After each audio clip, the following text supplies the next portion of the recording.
Bismillah ar-Rahman ar-Rahim. Hello everyone and welcome back to the channel. Two streams today. This is the stream that we have done weekly ever since the first Premier League game week. The Liverpool stream, ladies and gentlemen, when there is no fraudulent rivals to tell us about my club. We could just get to talk about it as Liverpool fans. So big up to every single one of you guys. Make sure you guys are slapping the like button on your way in. Make sure you guys are subscribing to the channel if you're yet to do so. Also, all the guests that are appearing on today's stream, their channels are on the description. So even if we're watching this right now or on the replay, please do give them a subscribe. Do go show them the same support you show me as well. And yeah, love to everyone who's tuned in. This is one of you guys' favorite shows every week. And we have stuck by it. You know, just kind of talking football with our fellow Liverpool fans, you know? No rival BS. Oh, you're finished. And none of this. Get me? And then they tell you, Liverpool, you must. Like 3 months into a season. Anyway, joining me first and foremost, the English version of me. I absolutely love this guy. Always represent Liverpool well. Man, like Jamie is in the building. How are you doing, Jamie, man? Yeah, I'm doing good, man. Can't complain. Can't complain. Big up to you, brother. Joining us next on the channel. I can't stand this guy, to be honest with you. And we usually disagree on a lot. Robertson Prop 2024 is crazy. I don't know why you're looking away from the camera. You heard Robertson. You know it's you. Ram, how you doing, Ram? You're on mute. Just like Robertson crosses, see? On mute. I said it already. We're done with this. We're done with this whole Robertson prop. Robertson is no longer the guy. I thought we established this. Or you're going to keep painting out false news and false advertisement on my name. You will never guess who messaged me as soon as they realize you're on the show. You will actually never guess. Who? Actually, you might guess. Take a guess. G. Why would G message me, you bozo? Guess. I don't know. Fuck knows. I don't know. Ray messaged me. Oh my days. Why? He's like, send me the link. I want to cook this Ram fraud. Okay. Yeah. This is the same person that said Kelleher is number one for Liverpool. Just saying. This is the same person that messaged me pre the Madrid game saying drop McAllister. So. Also, the same guy that said that Salah is comparable to Romelu Lukaku. That has to be the worst take of everyone in like YouTube history, in the history of this platform, to be honest with you. But yeah, listen, some of us have taste in it. Some of us have taste. Big up. Joining me next on the channel, you get me? Here to answer for his Darwin Nunez crimes. LA Mike is here, guys. LA Mike. Los Angeles Mike is in the building. No longer the hardworking, grifty New Yorker. He is now the posh bastard from the US. But I love him. I absolutely love working with him. Mike is in the building. How you doing, Mike? This is ridiculous because I've literally said for a month that I want a forward and not a midfielder or a defender. So lies. I'm not going to hear this kind of fraudulent slander. This is what's known as libel. I will hold you accountable to it. The Supreme Court here has pre-existing justifications to support my claim, so you are in fact screwed. If I have to hold the Robertson prop, you're holding the Nunez prop. I'm sorry. Yeah, but the thing is, I've already answered for my crime. You haven't. But listen, big up to everybody. It's good to be here. Still top of the league by 7 points before Husam calls me a mathematician. But you know what? Not all of us are good at counting numbers, so it's all good. Big up to you. And joining us last but not least, here to answer for his Kelleher over Allison crimes, you know? This might be probably the shittest 3 days for him on YouTube, given the fact that Kelleher dropped a clanger. But regardless, he's here. I love working with him as well. Kmack is in the building. How you doing, Kmack? There you go. I've got it up okay. And I'm not wearing green today. Yes, you aren't. You aren't. You've abandoned ship already. No more green. No, eh? I haven't. No, I haven't. I've got some numbers to back him up. Okay. Big up, Fair everyone. enough. Hit the likes early. Hit the likes early. Yes, and also G will be joining us. So he's just on the way from the cinema. So he should be with us in a second. Big up to my guy Mito, who says smash the like button. Yes, everyone watching us right now, please do smash that like button. Subscribe to the channel if you're yet to do so. And subscribe to all these guys' channels as well. To Everton, salam, brother. May I ask the same favor from before? You know, Nafisa on the slide, you're slyly becoming an op, you know, Nafisa. I'm writing your name down. Don't make me write your name down next to the Chelsea ops, huh? Remember, you're an Arsenal fan. You're supposed to have class and dignity. What happened, Nafisa? What happened? Come on. You're a lot better than this Chelsea behavior. Nafisa, we're going to have a conversation. Big up to you. Have a feeling Virgil van Dijk agreed a new deal Mo is close to. However, have a sinking feeling we're waiting till the end of January to appease fans for no signings. This is a genuine possibility. Maybe first week of January, something like this. They all announced the contract, so everyone just no longer speaks about the, about transfers and the fact that we obviously quite clearly need one. Specifically, given the fact how Gravenberg looked, he looked dead already. It's like December. It's already, you know, it's already started, Sam. It's already started. Like, it has, and of course, we're going to talk about leaving. Nunez as well. So it's apparently Zubimendi's leaving in the next season. Xavi Simons is apparently leaving next season. It was already starting, Sam. It's already it's already starting. The PR rubbish, as per usual. But big up to Redline Taranga, big up to Mito, and big up to Nafisa. We second this message on the screen right here, like the video.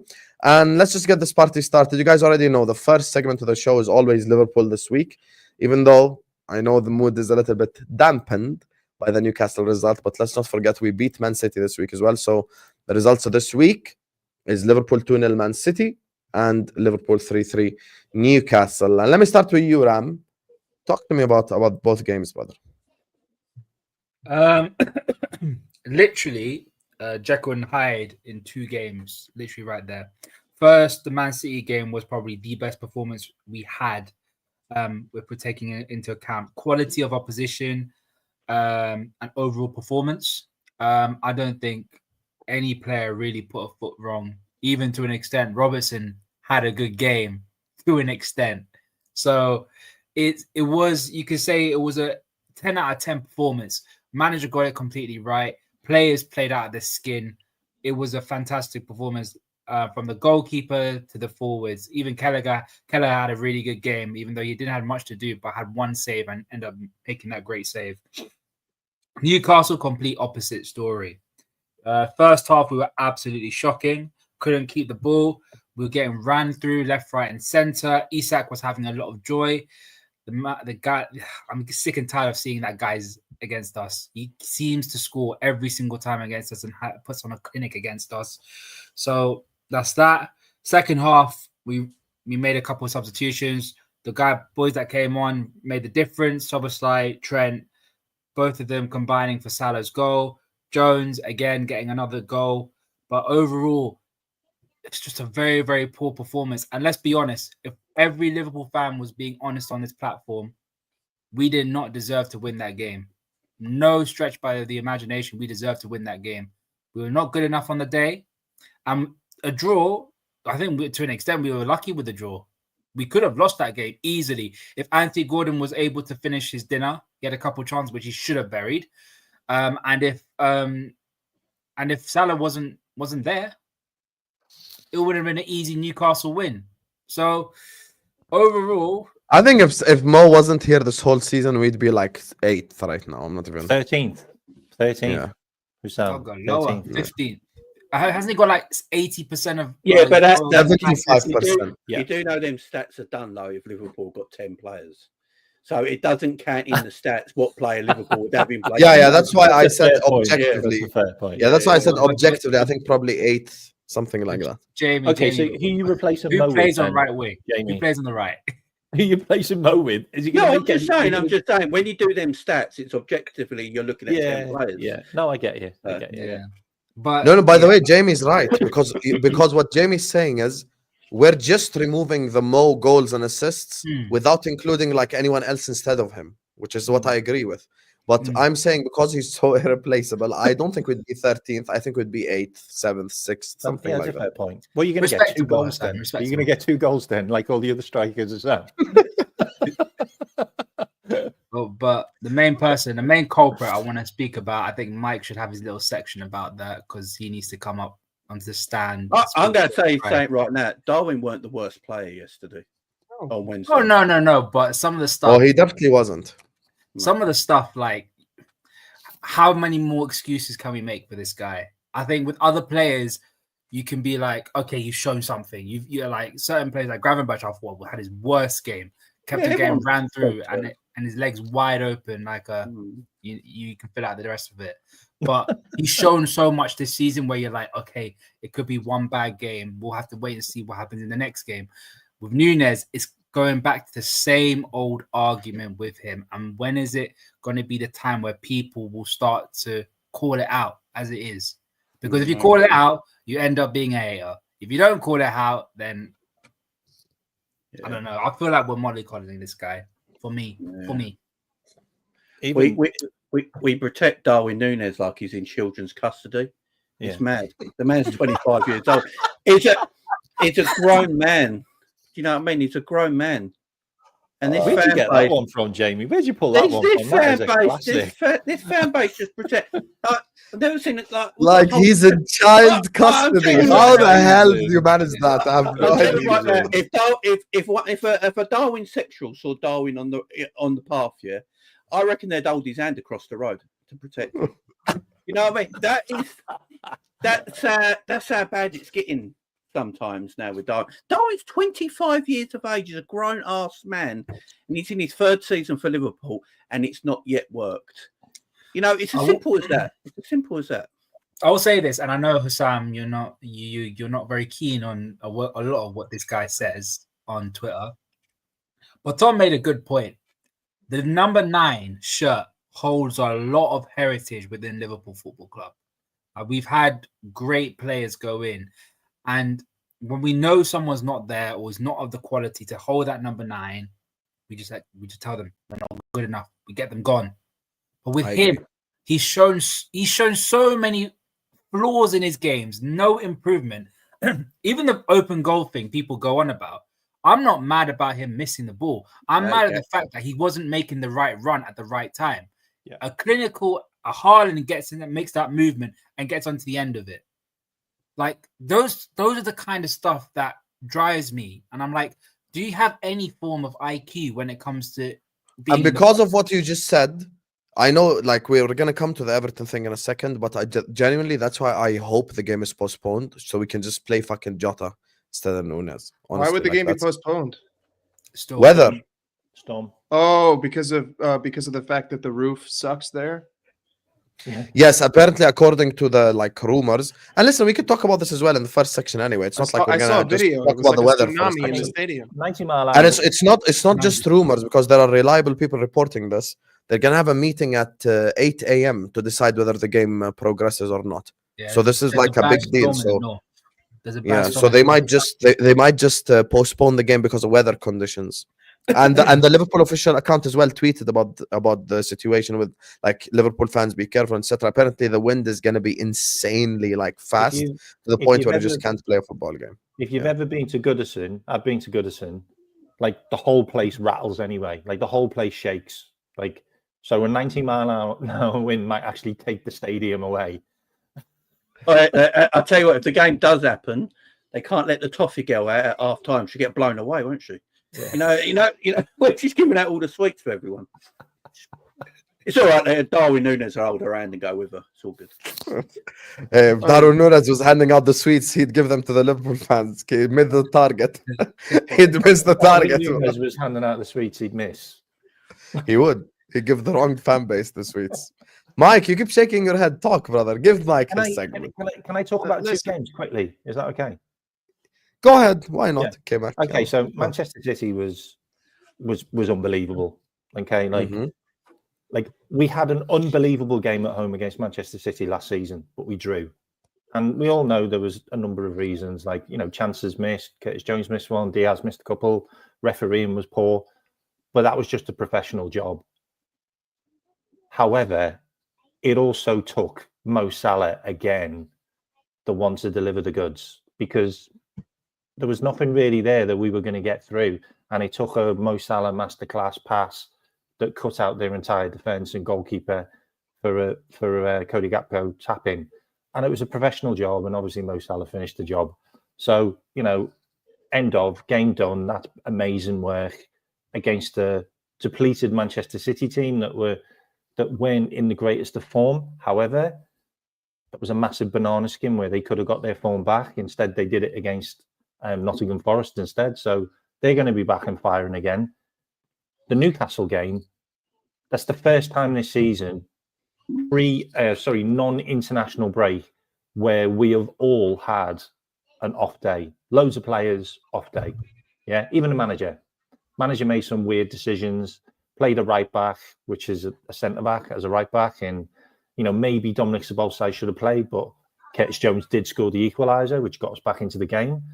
And a couple of players had off days. Like, that's the second mistake that Keller's done in 30 games in the Premier League. Okay, second mistake.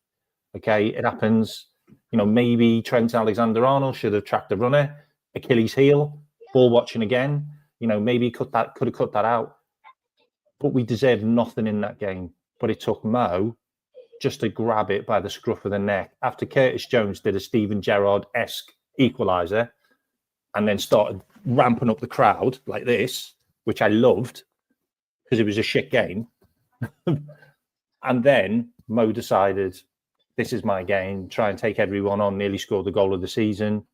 We do need to talk about the fact that Mo hit the inside of the post, ball came back out, Darwin Nunez was there for the tap-in, he was offside. He would have been offside. So you can't even do that right, okay? And you can explain that one for us as well, Mike.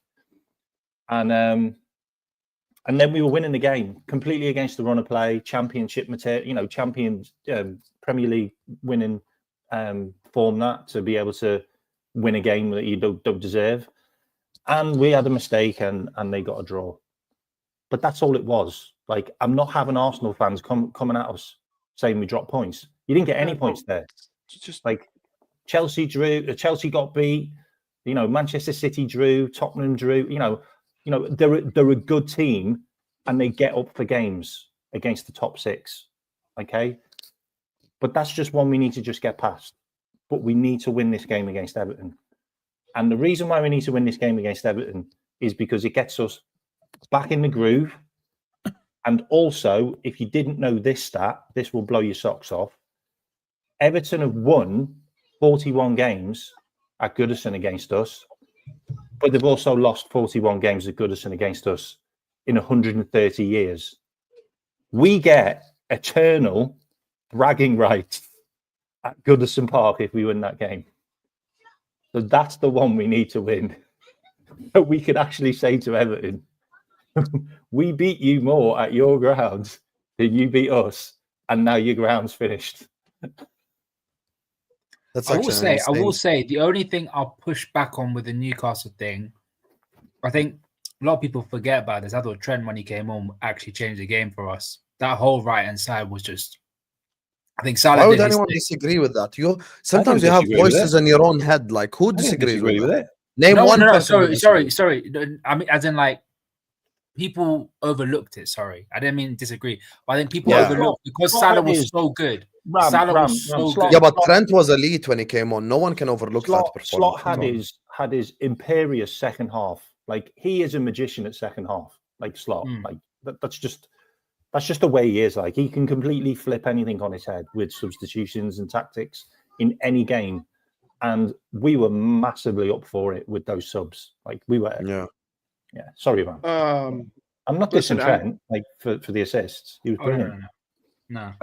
Trent was fantastic. Man City, I'm not going to say too much. Everyone's talked about it for probably a combined 8,000 hours over the last 7 days. Ultimately, when I just to be very quick and blunt, I think, yes, we were fantastic, but I also think that City played scared. I think that their press was non-existent, and because their press was non-existent, that allowed us to dominate the ball in the midfield. And when they had their spell of possession, they just gave the ball to Doku, and they said, try to make something happen, even though you're not going to do it. And that's pretty much the summation of the game. We should have scored more than we did, but we didn't. It doesn't matter because City didn't really have any opportunities where I was kind of holding my breath. But ultimately, I think a lot of it also has to do with the way that Pep tactically set up City.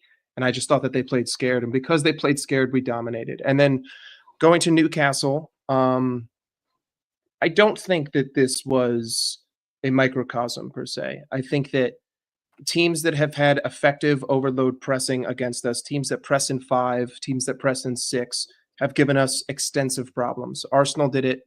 Ipswich did it. Brighton did it. If you can press against us, you can destroy us in the first half. Newcastle should have been up by more than one. And ultimately, I'm not going to blame midfielder fatigue on that, because I saw it the first game of the season. I saw it Arsenal away 4 weeks ago. Like, I've seen this before people bring up the narrative of Ryan Gravenberch is tired.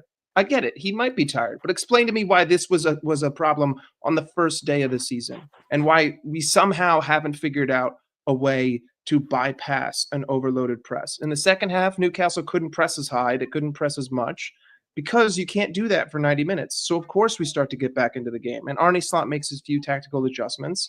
But it also doesn't change the fact that this was the first game of the season where I genuinely saw our transition defense get outnumbered and get sliced through. Okay, they had that cutback ball every time. It was like the second goal that we conceded against Southampton.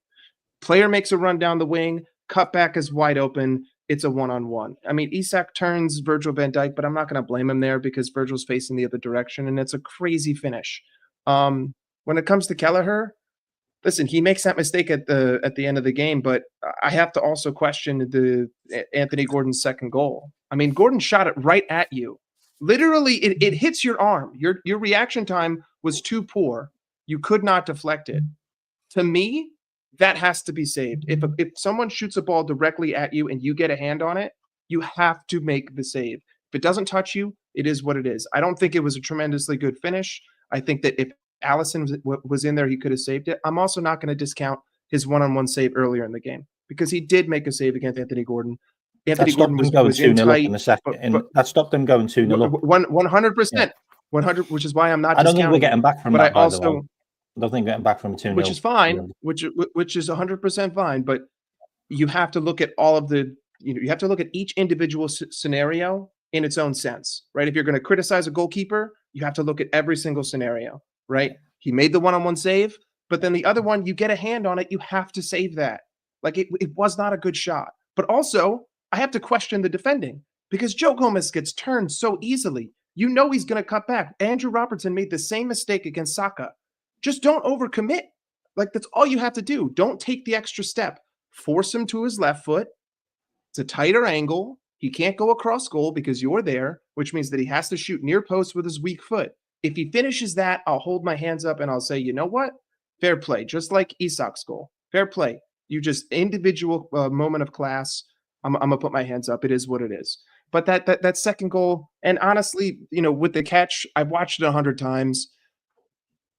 With the angle that he took, I think that he just didn't go for it, because I think that he realized that he couldn't catch it, because he comes out acting like the ball is going to be headed, and then he realizes that it's going over his head, and then he takes a step back, and then he puts his hands down. How are you going to know that Cher is there? And also, what are the odds that he can do that 1 out of 20 times? Finish. I mean, that was a perfect finish. So, we also saw the same thing against, I think it was Brighton, where it was almost the same situation on a corner, except it hit the side netting. But listen, you have to at least get a tip on that ball. You have to get it out of there. You have to parry it. But, Darwin Nunez, to kind of wrap it all up. Yeah, I mean, listen, if he scores that one at the back post, it's 2-1, and I bet you Newcastle capitulate. If we go bang, bang, 3 minutes, we go up 2-1, this game's going to be over. But, I've said for weeks that I want Marmoush. I want a different forward. Jota is too injury prone and Nunez can't finish. I'm not going to discount all the other stuff that he does in the game, but it also doesn't equal the fact that you need to be scoring goals, right? Like, I can sit here and I can praise you for your work rate. I can praise you for your runs. I can praise you for, your ability sometimes to have good interlinking play. But you're the striker, you have to score. And unfortunately, my clinical striker can't stay healthy. So with those two given facts, I need to go out and I need to get a deadly striker, because I don't think Darwin Nunez is the guy. But, ultimately, with the midfield, it was just the press. And we've seen it. This team has really struggles in the first half against the good press. I don't know how you fix it. I don't know if a new midfielder is the answer. But it's something that needs to be solved, and it's a consistency that I've seen with this team. And if teams continue to do it, we're going to continue to see these struggling first half after first half after first half. Jamie, you haven't told us your thoughts yet before we unpack this whole conversation. So I thought you were going. This, You're just getting up to leave then.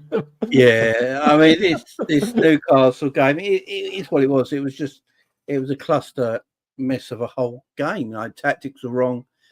Slot, no, it's the first game that Slot's got everything wrong, in my opinion. Players are off. Is that workload? I don't know. I think you had the international break where I think we had the most players in the Premier League team play international games. Then they come first game back away to Southampton, Real Madrid, Man City, then Newcastle. It's a lot. It's a lot. And I don't think any of us thought we were going to win 25 games in a row from after the Man City game. So the points were going to be dropped somewhere. Unfortunately, it was dropped at Newcastle. I think the thing but irritating everybody is the fact that we were 3-2 up on the 90th minute. I think that's the thing that bummed everyone out a little bit.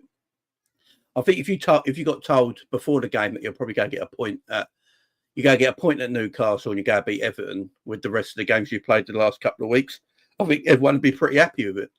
But when you're 3-2 up with in the 90th minute, you've got to go on and win that game. I'm surprised Slot didn't. When we scored that third goal, I am surprised. I'm surprised Slot didn't bring Darwin off and bring Endo on and just shore it up.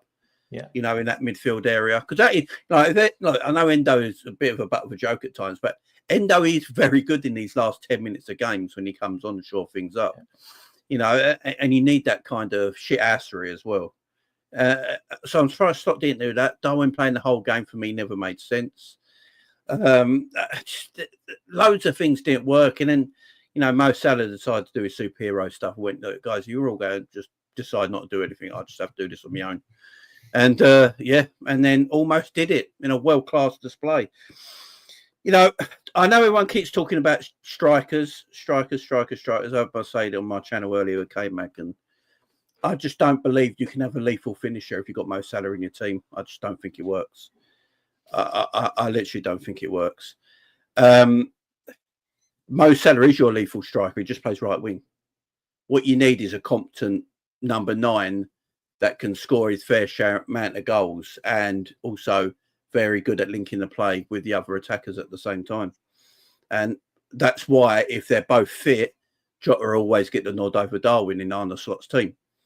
But the fact Slot Jota ain't available to him, he's got to play Darwin there. He's got no choice. It also shows why I sometimes feel like, and I think he might do this now going forward. It wouldn't surprise me that he just goes Diaz number 9, Gakpo left and Salah on the right. That wouldn't shock me now because Diaz has got more energy. He's got more about him. And he is better in...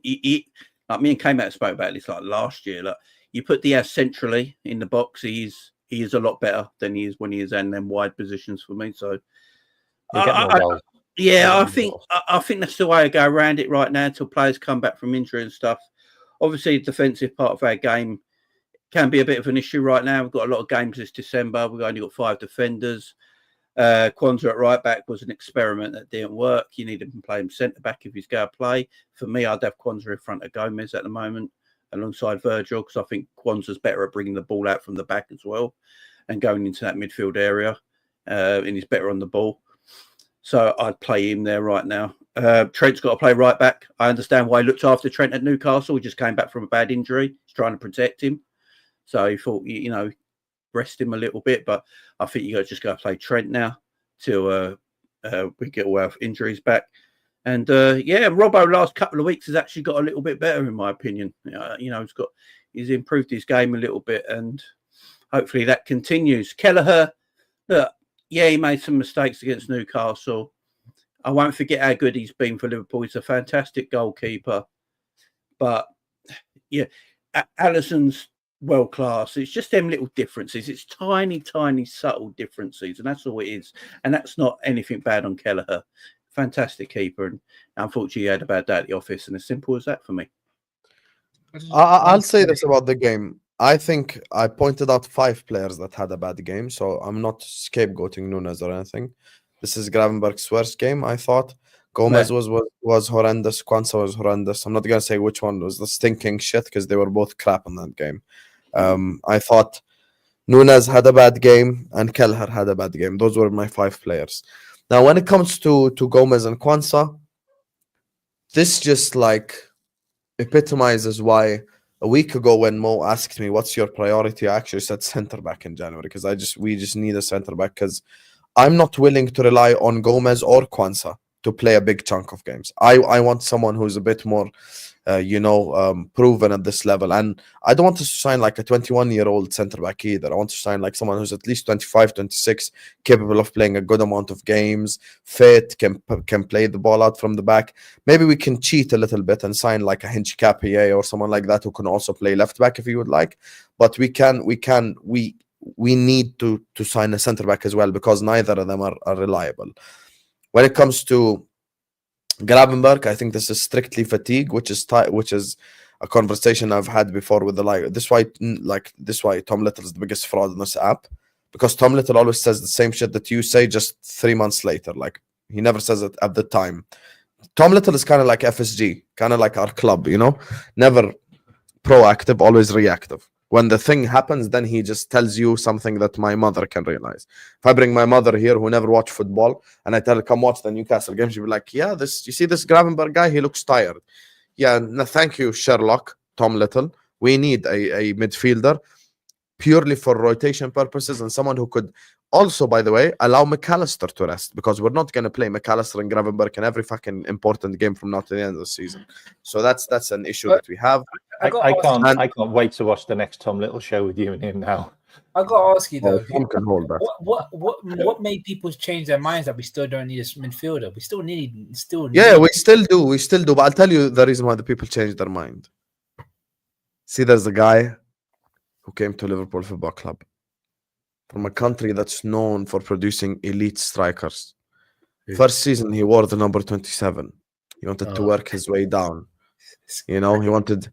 He took Origi's number. With the theatrics here, my first lord. Season, I thought you took about the season debut at Anfield. Headbutts a Crystal Palace player and misses 4 sitters. And we thought, you know what? He's a new striker. He's gonna need time. I'd never said that, by the way, because I called it out from the start before he even became a Liverpool player. But we said he's gonna need time. Second season start, he get the number 9.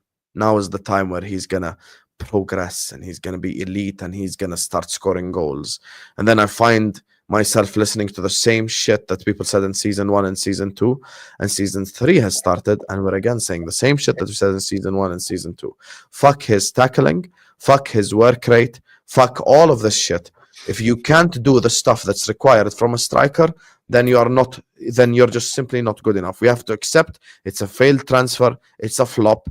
70 million would have been better off spent on giving 500 people in this chat a trial, and maybe one of them would have turned out to be better than Nunez. I'm not scapegoating the guy. I've already said there are 5 people who I think had worse games, but the reason why the energy is worse for Nunez is because this is the 3rd year of the same shit over and over again. Now, I'll disagree with Jamie on one thing. I think you can have a striker with Mo, and actually last year proved it because Mo had the most big chances created in the league, and Darwin just missed them all. And I think Mo actually needs help. I was watching the Back Again podcast earlier on, and Troops was saying it. He was like, you need a running mate, bro. No one, you can't just listen, we can sit here and we can go like, haha, Arsenal set piece FC are like unsustainable. City rely on this guy, unsustainable, blah, blah, blah. But when you look at our team, what's truly unsustainable is one guy being responsible for 75% of your goal contributions. Yes, it shows that Mo is elite, and yes, it shows that he's a level above, but can we get someone to help him the fuck out? Like, that would be really nice. Because I asked this question yesterday, and everyone gave me the same answer. I was like, let's assume for the sake of argument, big up G is here. I asked him this question as well on his stream earlier on.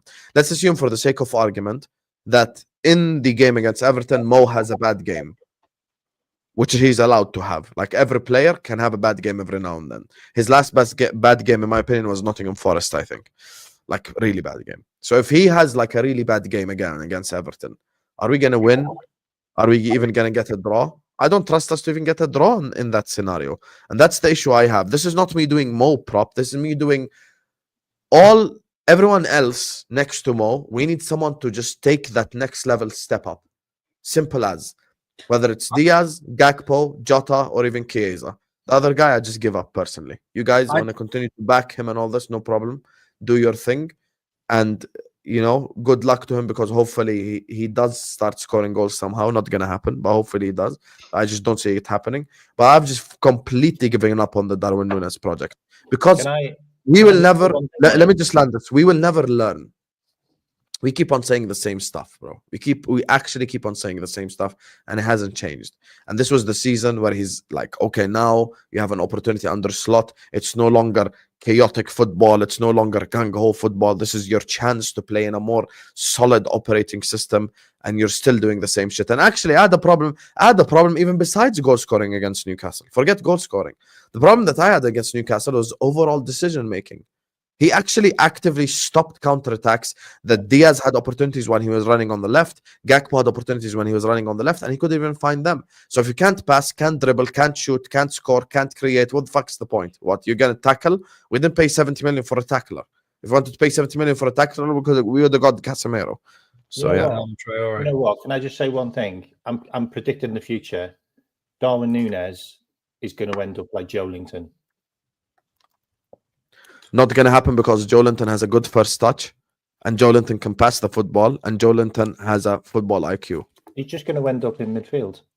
Or he's going to end up like Dirk Kuyt. He's not smart enough to play there. He's not smart enough. As like a midfield is not just about running around and tackling. He's not smart enough. And he doesn't have the touch as well. Kmack, you've been watching football for a long time. To be a midfielder, you need to be smart as well. He's not smart enough. No, he's not staying at our club. Thank God. I hope so.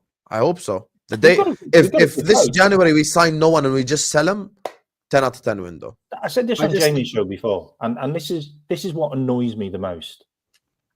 All of our players have improved. All of our players have improved under Slot. Like, you can't deny it. Like, they've all improved, and he's got worse. Like, what on earth is that about? Like, he's literally got worse. Like, now he doesn't even shoot. Yeah. Now he doesn't provide any assists. Like, he's never in the box. Like if you're out of form as a striker, go back to basics. Get your ass in the box. You'll score 5 goals just being in there. You will. Like, how many times have you heard some of the commentators like Alan Shearer or people like that just go, just get in the box. You're going to score 5 goals just by being in the box a season. Like, whether it's a ricochet, whether it just comes off, whatever, just be there. But he's not even there.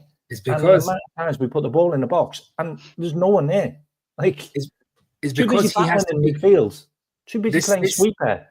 Like, the reason why this season he's gotten worse is because we don't create as much chance as we did on the clock. I'm not having that, mate. I'm just not having that again. Like, everyone reverts back to that. Oh, the other players aren't doing what he wants. No, it's because no. But you're Kmack.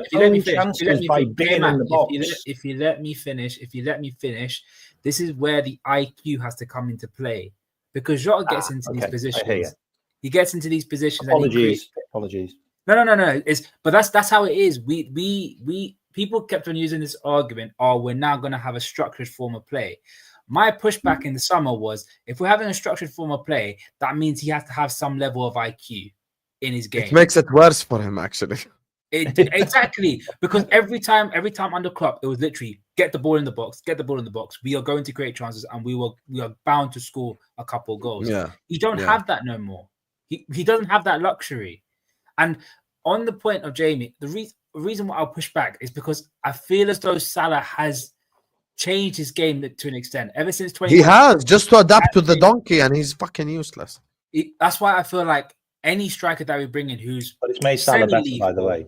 And semi-decent on the ball, I think we could still do wonders. I think we really could, and I think Salah has the capabilities and also the mindset of being like, look, you're going to be the striker. I'm going to play the ball into you. You just better put it in the back of the net. Yeah. That's how I see it. Personally, I see it differently. I see the way we play this season is that Salah's our main goal scorer, just playing on right wing, and the whole game is based on getting the ball and Mo to get goals.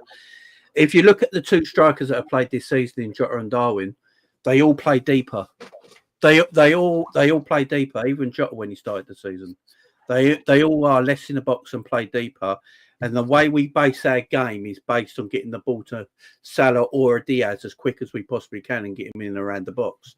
That's why I think that's why I think Salah's goal scoring has gone up higher this season than last, because we're basically using him as our main striker. So our actual main striker who plays a 9, either Jota or Darwin, they're dropping deeper to effect play on transition on the counter attack, and that's why it's been this season. So yeah, that's why I say that. If you want a main striker like it is Zaka or something like that, it's going to get you 20 odd goals a season. You go have to play a creative winger and Mo's not going to score goals. And that ain't going to work. I think Mo can. I understand your logic is not flawed. I understand your logic behind what you're saying. The problem for me is I saw Mo try to do like the creative winger thing last season. You know how many chances he created for. Listen, if you just watched the Mo Salah big chances created comp, it's literally just a Nunez miss comp. I'm not even.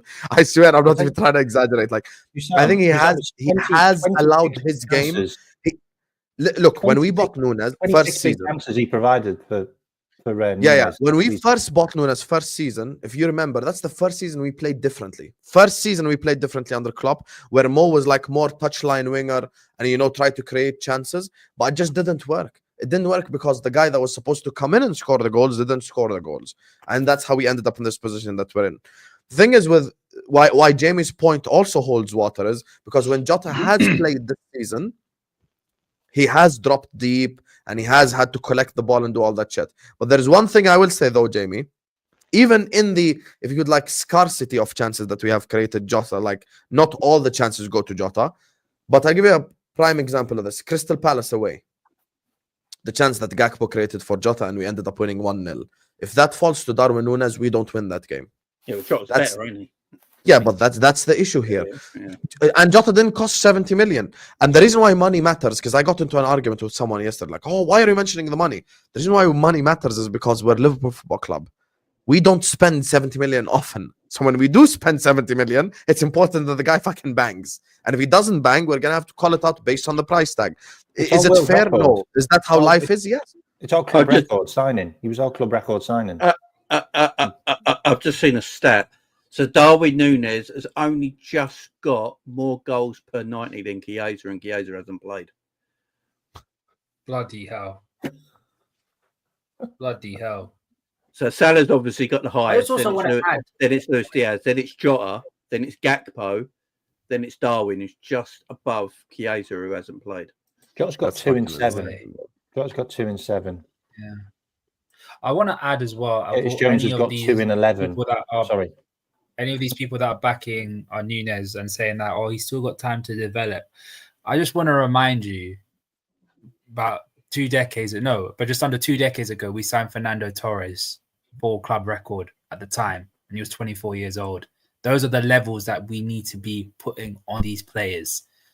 And I don't know why we don't do that for Nunez. By the way, even though we weren't that good in Premier League era, I don't think we ever had a striker problem. Like we had very good strikers, by the way. Even from Owen Heskey days, we had good strikers. Give me Origi over Darwin right now. Origi would have scored. Origi would have scored that ping pong chance that Darwin had.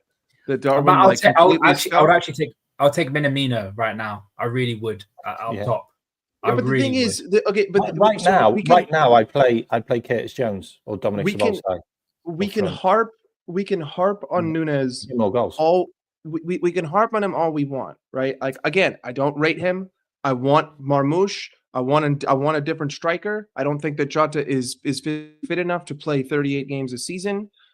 That's including other competitions. I wouldn't dare think that he could play every single game in the Premier League. That would be absurd of me. I'm talking just 38 games total, all competitions combined. Don't think it's possible. We need another striker. It still doesn't change the fact that that's not even the core problem. Darwin not scoring goals this season is by no means anywhere near the top 5 concerns of me as a Liverpool fan. We can talk about it all day, how much he sucks. That's not a problem. Because if the midfield in that game against Newcastle was capable of dealing with the press in the first half, we don't concede that goal. The game's probably not that chaotic. The game is probably a little bit more calm. We're probably not getting diced up on every possible transition. I don't know if you guys noticed, Jarrell Quansah was in the box for when Cody Gakpo headed it across goal back to Darwin Nunez. Jarrell Quansah's in the box. He's playing right back. How many times do I have to sit there and catch Jarrell Quansah, a hybrid right back who's never played there before, bombing it upfield, which therefore then leaves us short at the back. The midfield's not doing well. The press is high. Boom, we get sliced open again.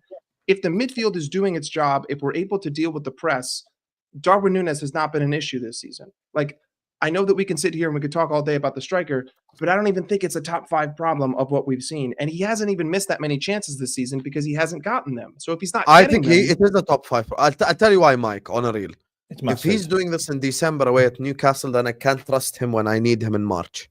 Yeah. This is the issue. This is the thing. Like, 100%. If he's doing this now, because people say pressure and shit like this, the true pressure starts February onwards. And and by the way, we've seen title races. We know what it's like. Sometimes it's the games you least expect, like a fucking Ipswich at home becomes a problem because Darwin missed 5 sitters and all of a sudden it ends 0-0. And then we start bringing out the calculator and go like, oh, we're 6 points ahead still, so it's okay. That's the thing that like, it's a bigger issue in the long run.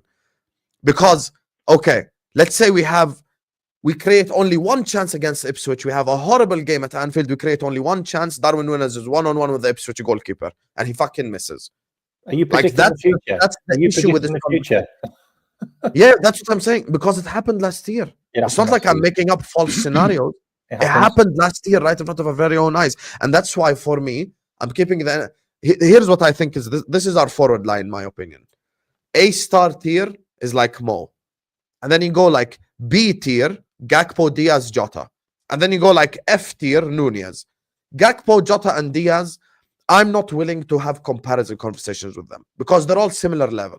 So there's no need for us to just bullshit ourselves. Gakpo's not amazing and he's not crap. Diaz is not amazing and he's not crap. Jota's not amazing and he's not crap. They're all very similar levels. There's one big issue here because, for example, Mike said it himself, he wants Marmoush or someone like that. If I have a chance one-on-one Ipswich at home at Anfield in March, I would trust at least, like, I'd rather see someone new try to attempt that, like a Marmoush, because possibly he could score and then we win the game 1-0 and then, oh, Slot's amazing and this team is amazing and we're going to win the league. But if he's doing this now in a game where it wasn't like a high-pressure, high-octane March title race game, how can I trust him? And by the way, there's an even bigger issue here. I could take this to the next level. How can I trust him away at the Etihad? How can I trust him at home? We play Arsenal game week 36, chat. Game week 36. Yeah. I have as much trust in Nunez on the football pitch as I do with Jota's fitness. Am I starting?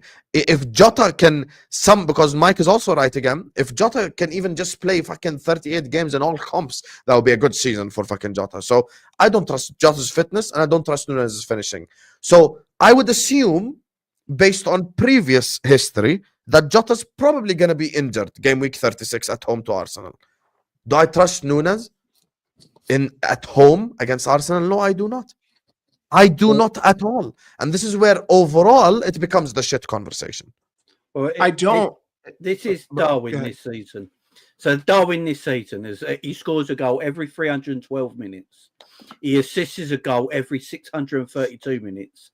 But he is booked every 208 minutes.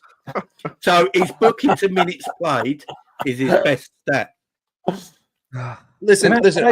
Can I just mention something? And G, you can go in a bit, mate, if you want to go on. But I just want to mention this. We are notorious. Liverpool is notorious for having a drought in the second half of the season with strikers. Notorious. And if it's not Mo Salah, it's the other bunch of assholes. Okay, last season, Nunez and Diaz didn't score in 9 games. The last 9 games, like Mo Salah had a drought. Mo Salah has a drought because he has such a good start to the season and then burns himself out, and none of the others can pick it up. We need forwards now to score goals because we are not playing like we used to at the start of the season, where we could win a game 1-0, because we're missing half of our defence. We're missing backup defenders as well. So you haven't even got the subs to swap out. You got one guy. Like, what's he going to do? Is he going to play left back, right back, centre back? Like, You know what I mean? You've got one defender, and we've got Nalo, who's like, what, 17 on the bench? So we need goals, and it needs to be more than Salah. Salah can't do it all on his own. I don't want Salah burning himself out. And at this rate, he's going to have to burn himself out because he's going to have to play 95 minutes every single game, full pelt.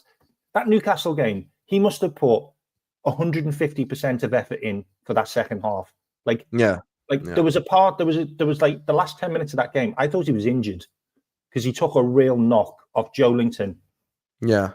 Who's the next Darwin Nunez, by the way. And I thought he was limping, and I thought Mo's done here. Like, I can't have Mo injured because who's going to get the goals? Mike, why are you so frustrated? Talk, express yourself freely. Because once again, I think you guys are you're tunneling in on the wrong problem. Like, we should not have needed to score 3 goals against Newcastle if the team had played up to par, if the team was able to deal with the press. Honestly, you could go back to some of those other games.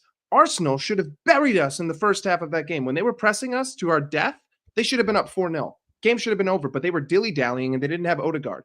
Ipswich, if they had any class, if their team worth was a penny over £5 million for all 11 players, they would have done more in that first half. They would have been up by at least a goal. If Brighton were on it in that first half, they would have scored more. Mike, look at the XG in those games, mate. But this happens for everyone, though. This happens for Arsenal, for City. Yes, doesn't make that 100%, 100%. But XG is only calculated based on the chances that the player creates. If the player is of poor, if the player is in space and is of poor quality and it does not lead to a shot, that does not go towards XG. But I could look at that same situation and I could say, if that random guy with a no name was Adama Traore, it probably would have been a different scenario. And I don't even rate Traore that highly. Just using him as an example of a mid-level player who would be of higher quality.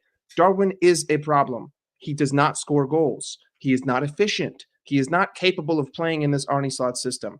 But if you're going to get rid of Darwin Nunez and you're going to get a new striker, one player has to come out, one player has to come in. I don't know if we're going to be able to do that for each individual position. You want to get a center back, someone's got to leave. You want to get a midfielder, someone's got to leave. Like, to me, we should not have been in a situation where we needed to score 3 goals against that Newcastle team because I didn't even think that they were particularly good against Arsenal. I thought that Arsenal were horrendous against Newcastle. I thought that Chelsea, again, they were not good against Newcastle in the league. And obviously, Man City were on a complete run of just shit result after shit result after shit result. In that game, that was a lot of self-forced errors and consistencies that I have seen throughout the season. If we are able to deal with those inconsistencies, we don't have to rely on a back post Nunez finish. It's that simple. I don't think that we've had to rely on a single Nunez finish this season. But again, that also is not me saying that he's not just finish, though. I'm talking about overall play as well. Well, but the thing is, in other games in overall play, he hasn't been bad because he was good against Manchester City. He's been good throughout the season. He's just he's been better in terms of overall play. Okay, here's the thing. I can accept that we need a center back. And I can accept that we shouldn't be conceding 3 goals away at Newcastle. But because the defense this season has showed me a good range of games of which we either kept clean sheets or defended well, I'm willing to go like, okay, you know what? Maybe the defense isn't on it today. I need the forward line. And when the forward line's needed, they didn't step up. Once again, this has been happening for 3 years, which makes it an issue. And Mike, if I were to apply your logic regarding the whole Ipswich thing and like if they had class and blah, blah, blah, Man City didn't deserve to beat Brentford. They didn't deserve to beat Fulham. They didn't deserve to beat Wolves. They were lucky to beat Southampton. Those 4 games right there, I could easily say City could have lost. Okay, but even by the way, even when we watch Arsenal, here's my logic though, Husam. But teams will have, this is the English Premier League. Yes. You'll have spells against Arsenal. You'll have spells against City. You'll have spells against these. Like, yes, teams will have that. And it's just unfortunate that the team that we happen to do it this time had Alexander Isak, who was able to hold up the ball and spread it to the wing and break our lines with one pass every single time. 100%. Not every team has Isak and Anthony Gordon. Most teams are shit. Like, you can afford to do correct. that. Sometimes Manchester City he's also the player that has to lie. Wanted. Yes, but he's also injured. I don't want one Jota for another Jota. I'm sorry. I don't want a guy who's made of feathers because he misses too many games. And if we're going to sit here complaining about injury proneness, you cannot look at Alexander Isak and say that's the guy I want. He could definitely do 38 games a season because he can't. But look at his record, mate. Look at his record. 100%. But if I'm going to go out and get another striker, above all else, clinicalness and injury prevention. That's it. If Darwin Nunez finishes at 15%, this guy needs to finish at 20%. And if Jota plays 30 games a season, this guy needs to play 40 games a season. That's the way I view it. You have to increase on both. But the point is, I think that we like to look at one position and point it out every single week. Unfortunately for Nunez, because he does himself no favors because he can't finish. It happens to be him. But I think it's just a small piece of the picture. Like, I'm not going to look at the 9 and say, if I had Marmoush that game, I probably would have won because I would have said. But this is true, though. I mean, maybe. You've convinced yourself. Low-key, it is true. Maybe you win that game 4-3. But if Anthony Gordon has a slightly better day, the first half is 3-0. Mike, this is the issue. He misses the chance that puts us 4-2 up. Game over. Yeah, it's game done. By the way, two chances. One when we were 2-1. When it was. I'm not going to hold the ping pong chance. But that's been the biggest issue with Nunez. Period. He misses the goal that ends the game, and then we're not under pressure, and then we're not having to flog all our strikers, and then the whole team isn't have to fight to the end of the game. So not only that, but he puts like 30 minutes extra onto the game where we're running full pelt, trying to get back in or trying to stop. But I mean, I trying to get a winner. Like he's the guy that as the symptom and not the core. I view that as the symptom of the issue and not the core of the issue in that game. Darwin Nunez was a symptom of the Newcastle game. The core issue was our inability to deal with also his pass as well that cost us the second goal, by the way. Yeah, his passing. His pass ended up getting intercepted and they broke on us. Yeah, that's why I said it wasn't just the goals. But anyway, let's let G go because he just joined us. Welcome, G. Sorry, G. You've joined the Darwin Nunez investigation segment. You get me? So talk to me about that. No. Big up everyone, man. Now, I'll be honest here. Listening to everyone, I'm more like I'm gonna side with what Mike was saying though, because Nunez is just shit anyway. Like he's been shit since he got here. So, like Mike is right though. Like. And what Mike was saying about the midfield, he said it, to be fair, on other streams, other shows and stuff like that. I agree. Like this midfield, as good as it has been, bro, the midfield is always open. It is starting to get real ridiculous. You're not going to notice it by XG. You're not going to notice it because we're not conceding goals. The other teams ain't scoring the goals. We're not conceding shots. We're not conceding any shots. But as Mike said, which is right, Ipswich, that's a different game. Arsenal, different game. I've seen it against Brentford. I've seen it, obviously, we saw it against Newcastle. I've seen it in so many games. By the way, that's not the sole reason why we lost the game or drew the game, should I say. Sorry, that was obviously Kelleher. Cool, could be a different story that we're here talking, but that is one of the more pressing issues I have with the team. Isn't so much about Nunez because like Nunez is shit. Like I'm honestly like, we could sit here and rap about Nunez for time. We know it. And to your point, Husam, when you mentioned about maybe he might not score. Like, obviously, it's more likelier because obviously he's a better player, but I don't know. Did you get what I mean? Like with Nunez, it's just, I think my only issue that I have mainly with Nunez is more the people who trying to give you excuses as to why he's not doing well. And I was like, you can't really have an excuse in year 3.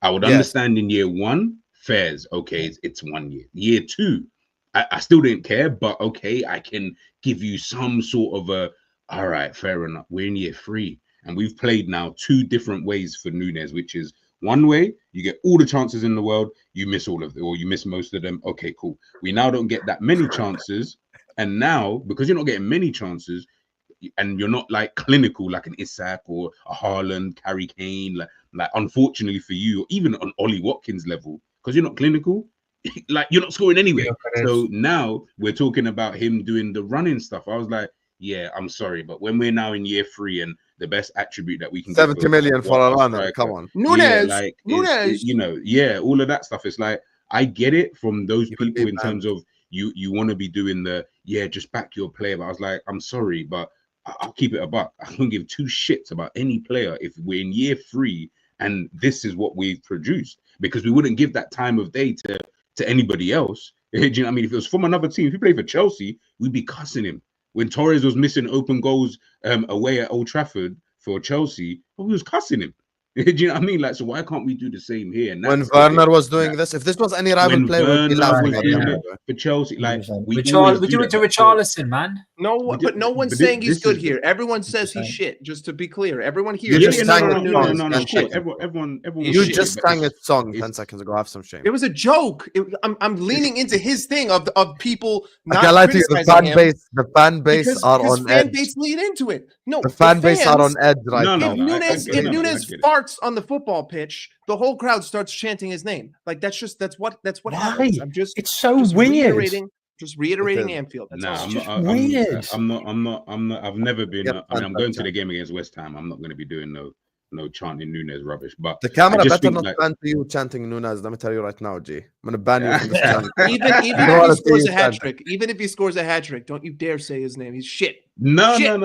But this is the point. We've now got to this point now where it doesn't even matter if he scores. Like, for example, obviously I don't know if the game's going to be like still on or not, because I heard him having postponed because of the weather. But let's say the game goes ahead, he scores the winner in the Merseyside derby. We've got to a point now where it's like, I don't care. Like great that you won us the game. Like we'll be happy you won us the game, but we don't care anymore. Like we've gone past. But it doesn't prove any of us wrong, basically. Yeah, it's literally, you know it's literally it's one like of these. We've got silent to, clap. It's one of those now. It's just a silent clap. So Clap. we're now, like I said, man, it is one. But on top of that, though, I will say it's not just obviously he's a separate case in itself. But I'll keep it a buck, like Husam was saying.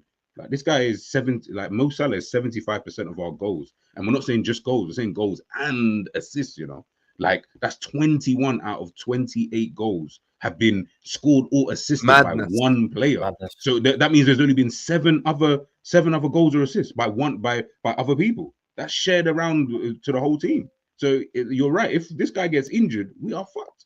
Because no one else is going to step up for a long period of time. Maybe for one game, maybe. Season to his hamstring. I'm just saying.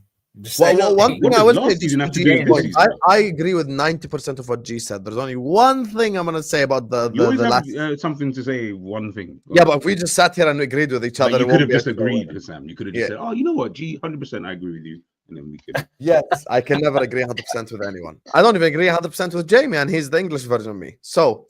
Let me tell you what I disagree with regarding the whole like the Marmoush thing and the conversation just like towards the end of the season. He was just a name, by the way. I just used. I don't know. No, I know. I'm not gonna hold you to the name. Towards the end of last season, like the last, let's say 3 months of the season, I was the one going everywhere on YouTube and saying it's the strikers, it's the forwards. And the likes of yourself and Mike and plenty others were talking about the system and the style, and maybe Klopp doesn't allow for us to do this and doesn't allow for us to do that. Now with the style, we are more solid defensively, yes, but this means the chances will be even more scarce. Like you're gonna get even way less chances that you're gonna get. You ain't gonna do what we had against Crystal Palace, where we had like fucking 6 1-on-1s and missed them all. So we're not putting our forward line in position to score like 5 big chances. Like they might get 1 big chance each if they're fucking lucky in a game. And if you're not clinical with 5 big chances, how the fuck are you meant to be clinical with 2 or 1 big chance?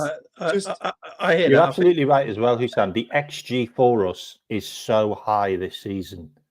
Like, so they are big chances that we get. Yes. So you miss them. Yes. You got no excuses.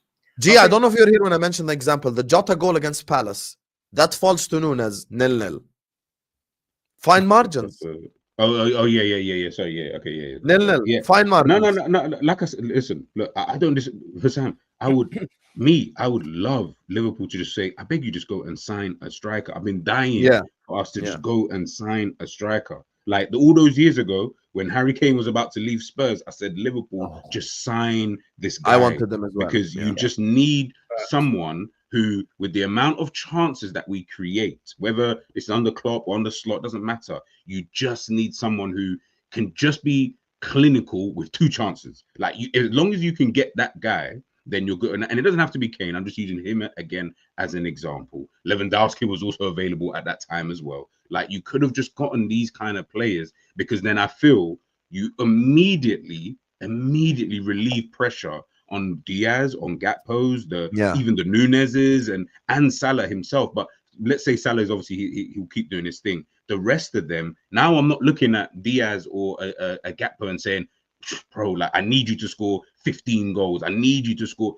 I don't need that. They don't need that pressure. Like, why should it? Like, they shouldn't have to be in that kind of situation. But now we're looking at it thinking, fucking hell. All right, so Mo's getting all this. Sorry for swearing, but Mo's getting all of these goals. Okay, fair enough. Who else is getting goals? Well, Diaz has got 9 goals, obviously, so far this season, which is actually a decent return in all competitions. Can he keep that up? I don't know. Been a bit patchy recently. We'll wait and see. But that's the problem with the rest of the front line, is that they're all so wishy-washy, and you put them in B's and whatever. You're right. All of them are the same level. So it's not like one's better. They're all the same level. So when they start all going through their weird form, like where this guy don't score for 3 games, maybe that guy might score in 1 out of the 3. This other one might score in 1 out of 6. Like, bro, it's too much, man. Like, you just needed that guy that you can kind of always rely on. But to Jamie's point before about, and then I'll just go on the football terrace with yourself. We will go on the football terrace together in March, and someone will be asking us, "Where is Mo Salah?"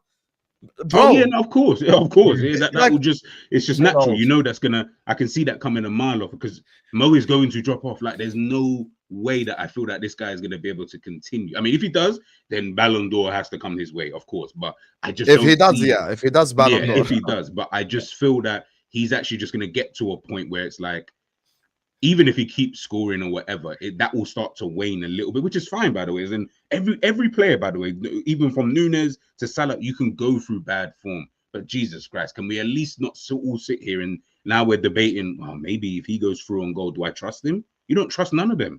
Like we can't even say that we trust. I would at least trust Ollie Watkins. He might miss, but I at least trust him to, you know what, I do trust him more than most to be able to put the ball. I'd be willing to give him a chance, basically. Yeah, exactly. I would at least be willing, and that's the problem with our front line. So to your point, Sam, you're right. Like, we are in a situation where people are not. It's not so much that the attack is a problem. I wouldn't use the word problem, but it will cause you issues in individual games when you're like, fucking hell, man, we actually just needed a clinical striker or a clinical person to be able to put the ball in the back of the net. But it's not a problem. I'm not going to say it's like my top issues when I think about like Liverpool and stuff like that. Maybe Darwin's just stressed because, you know, his for wife, 3 years. Stressed. I believe if I'm not wrong, his wife is like 40, so it must be like living with your mum. Do you know what I mean? No, she's old, man. She's old. Oh, I don't know. I don't know. I don't even know. I know you that, but thank you for telling me. She's got time on her face. Is that like an Endrick? Is that like an Endrick marriage? Is it? So maybe it's just stress, man. Maybe it's like living with your mum at home. On that note, let me just read the Superchats before we talk about the Everton game. Well, hold on. Husam, just very quickly. Unless you want to shit on Nunez. Listen. We spent a lot of time shitting on Nunez. Oh. But there's one player as well. Do you want to shit on? No, Diaz? hell no. I don't want to shit on anyone. All right, there's one player that I want to highlight who I actually thought was, let's just say, far above my expectations of what I had for them over the past 2 games, and that's Szoboszlai. I thought Szoboszlai against City was immense. I thought that was one of the best games I've seen him in a Liverpool shirt. And then he came on against Newcastle, did his job, unbelievable dummy. I mean, first off, that third goal that we worked, that was like one of the first times in a long time where I think everyone touched the ball before we scored it. Was it Curtis Jones plays the ball to Trent Alexander-Arnold, Szoboszlai dummies it, Salah finishes. I thought that the last 2 games, he's been brilliant. You have to go all the way back to the start where Diaz had the chance to run at the man and take it to the byline. I'm being positive. He cut back and passed it into midfield. I'm being positive here. Okay, I just thought that Szoboszlai last 2 games excellent. I hope I can. Szoboszlai definitely has been better. Robertson has been better as well. I acknowledge this 100%. But regardless, they're not the Still a ones that few I'm looking at. I know, Anyways, but I have, let me I have to just sprinkle some positivity here in the doom and gloom. yes, committee. yes, we will sprinkle it now when we talk about Everton. Trust me, because we need to win that game as well. Big up to everyone locked in. We're talking about Nunez for half an hour, and you guys are a bunch of Darwin Nunez is in the chat because there's 600 people in here. We ain't even out 50%. So you can't criticize Darwin Nunez if you can't hit the like button. It's right in front of your face. So you're also being not clinical. Hit the like button right now. Let me just do these super chats. I already have the season-ending speech ready. We failed to win the league because it's our manager's first year and we had no signings. Who would have known that we would get them injuries? This is the same exact speech that's going to be done by a certain channel that's been doing content for 14 years on this platform. That's the biggest channel on YouTube for us Liverpool fans, unfortunately. This is the same exact concession speech. There is an opportunity to be taken this season. Are we going to take it in January? Probably not. Because as much as Mike is a gaslighting fraud when it comes to Nunez, he is right. It's not just him. What did I say was a Stop gaslight? it. You're a gaslighter. We This need is absurd. a forward. This We is need a slander. forward. We need a midfielder. And we need a centre back. It's not just one fucking thing we need. We need three things to be successful. Because guess what? Those are the three things we needed in fucking May. So it hasn't changed till this day. Like that, it hasn't changed anyway. Husam, how could I be an op? I watch you every day. Not an op on a personal level, but a club op. Because you keep waiting for me to lose, Nafisa. Remember, I wasn't shitting on Arsenal last year, you know, Nafisa. Don't forget this. Fraud. I don't think Slot rates Nunez, to be honest with you. Unfortunately, yeah. Unfortunately, because Jota's always injured, he's gonna have to rely on him, and it's clearly unreliable. He's not I want to see how Chiesa fits in. He's not even commenting on Nunez like putting hard work in anymore now. I think Slot's already give up. come to the. I think Slot's already given the idea of Chiesa being as a striker a chance. I think as soon as he's back, I think Chiesa is real, by the way. He is real. Like he played for. He did score a goal in the under 21. He had the most successful dribbles in Serie A last year. He is real. He will play the number 9 when he's fit. Yeah, he will. Can't wait I for want Christmas Jadon Salah to Dance. turn up and Liverpool to drop points. Arsenal. You know, Arsenal fans have realized something. You guys are the best fan base in the league at projecting. You're projecting your insecurities onto me. You know, let's not talk about end of season Bukayo Saka. Who missed the penalty when the game was 2-2 away at West Ham? Who missed the penalty to win you the game in the league? 3 games ahead of you. Who cares? 3 games. Liverpool have won the 5 out of 6 last derbies in December, drawing 1. Unfortunately, we've won 1 of the last 6 derbies at Goodison as well, so we need to improve that shit too. You get me? So, we must improve that shit right there. Get that Diaz jersey, Husam. I'm not going to buy a Diaz shirt. I am not going to buy a Diaz shirt unless he turns up this season and he cooks. And to be fair, I will say one thing. I am not a fan of Diaz, but I do think he hasn't gotten as many opportunities as I'd like him to get this season. I think he deserves a bit more chance because Gakpo's been underwhelming. The other guy, I won't even speak, and Jota's been injured. I'd rather watch Diaz than the false 9. You've got to play him down the centre. Yeah, 100%. I'm playing him false 9 away against Everton, 100%. The problem is that he's actually less effective than Dominic Calvert-Lewin, despite the same bad finishing. God. At least Dom can hold the ball up. Still hope Deitch starts Shermiti.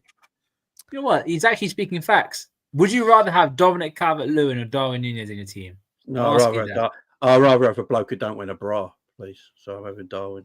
I'd rather play the Rams stand up top than Darwin Nunez. Can you play? I'd rather just play with 10 men, to be honest with you. And we're still Sam, thank you. like, how can you be in a situation of having 6 forwards and there's only 1 out of 6 that we're like, okay, the rest we're all like women. You know how crazy that sounds? Like, I don't know other team who can have 6 forwards. Yeah. Unfortunately, the other one that's actually quality is always injured.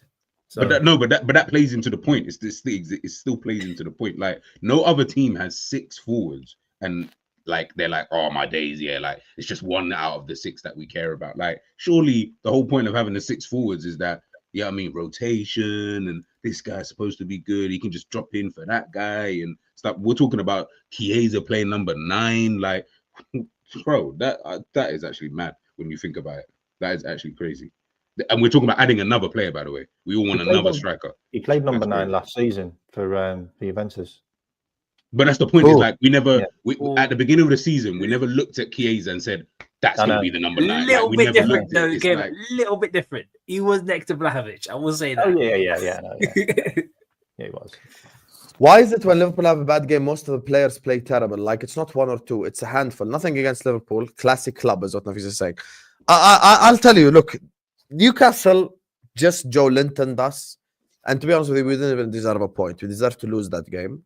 But because we have an elite forward, he decided he's going to carry us. And then Kelleher decided to do a disappearing act at the end. And unfortunately has a donkey playing next to him.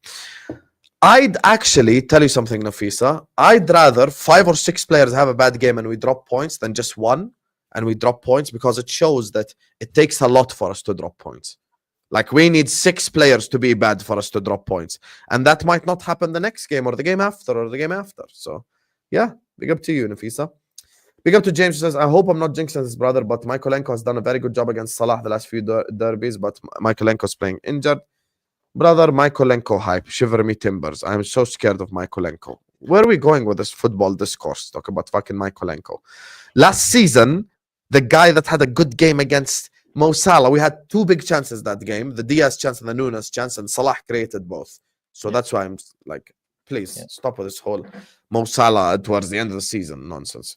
I've followed LFC home and away since 2009. Breaking news. Salah has never been the problem. Fact. It's the other bums in attack. Gakpo and Diaz are squad players.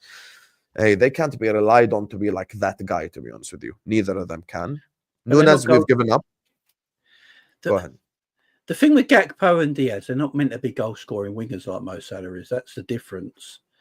They're creators. So you need a number 9 in the middle to help them. Obviously, our number 9 don't work.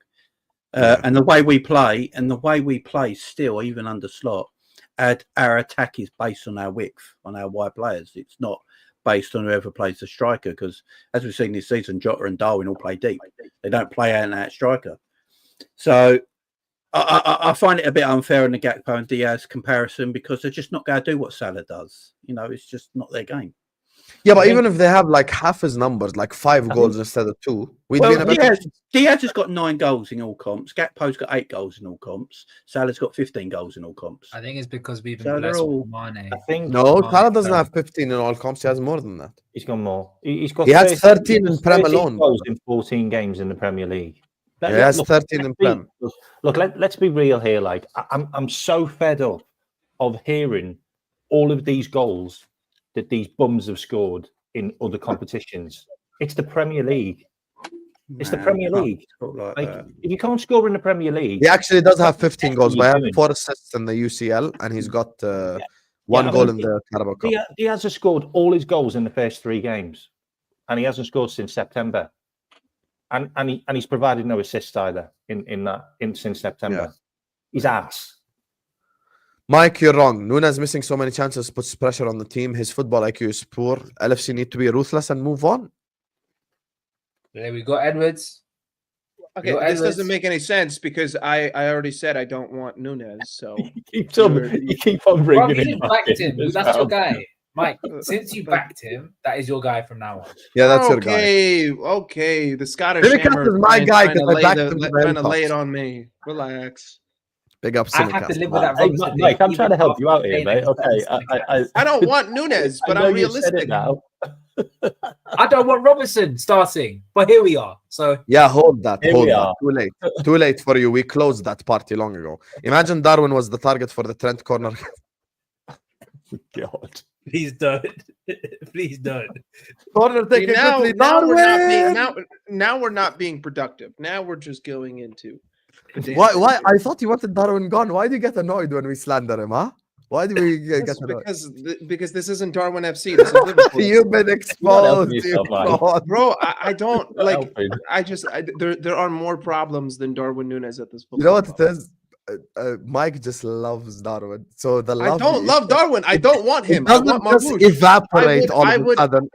It leads you step by step. I would It leads happily you step sell by- Darwin Nunez and start Jaden Dans the rest of the season. I would happily I sell agree him in with Sam January. Nunez. I just and don't I- think and I would- happily is it the truth. and I would start Jaden. No, I don't think that he's going to work at this football club. I think he needs to go. I think he needs to go play in Portugal or Spain or some other country where they just take everything less seriously. Go play for like Real Sociedad or like Bilbao, a football club that's happy to just draw against Barcelona, and he'll cook there, right? But get him out of Liverpool. Start Jaden Dans. Go buy a Marmouche. I said in the summer I wanted Maximilian Bayer. Don't you? I like Marmouche a lot. The guy I wanted was Maximilian Bayer, out of who ended up going to Dortmund, but he was at Hoffenheim, and he would have been the perfect because he could play as a false 9 or a striker.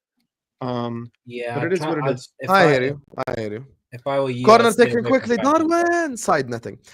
I'm going to call out this fraud. It's not even a super chat. Let's all just get behind the team. Ryan earlier on the Back Again podcast sent a £10 super chat. Congrats to Arsenal for winning the league. Fully deserved by a team that has it all. Can play any style, so tactically flexible, very hard team to play against. We will drop points tomorrow. That definitely sounds like someone who's getting behind the team, Ray. Big up to Oisin, who says, Nunez has had his chance and we all tried to buy the cult. I was never part of the cult, thank God. I'll never be Stay part of that away cult. from that cult. And Nunez could score a hat-trick for the next 5 games, and I was still not wrong about him. Only way I'm wrong about Nunez is if he scores 35 goals from now to the end of the season, and he has like 5 big chances missed only, because his record is so fucking ass that he has to do something superhuman to avoid it. Gakpo and Diaz have been decent. Nunez is the issue, is what you'll never Cologne is saying. Is decent good enough? That's the question that you need to ask yourself.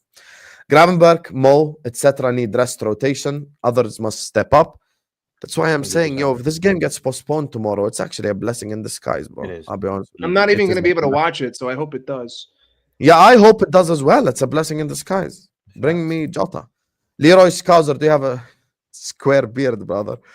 So you sent that as a super chat, so I had to publicly humiliate him, Nafisa. You could have just asked him that privately. Darwin can work at this club. That coffee bar needs a barista. Can you imagine? He might miss the cut. This is Darwin Nunez putting the coffee. I think he would just end up burning himself. I think it's too much of a hazard. This is Darwin Nunez putting the coffee into the cup. I don't think Salah allows him anywhere near it.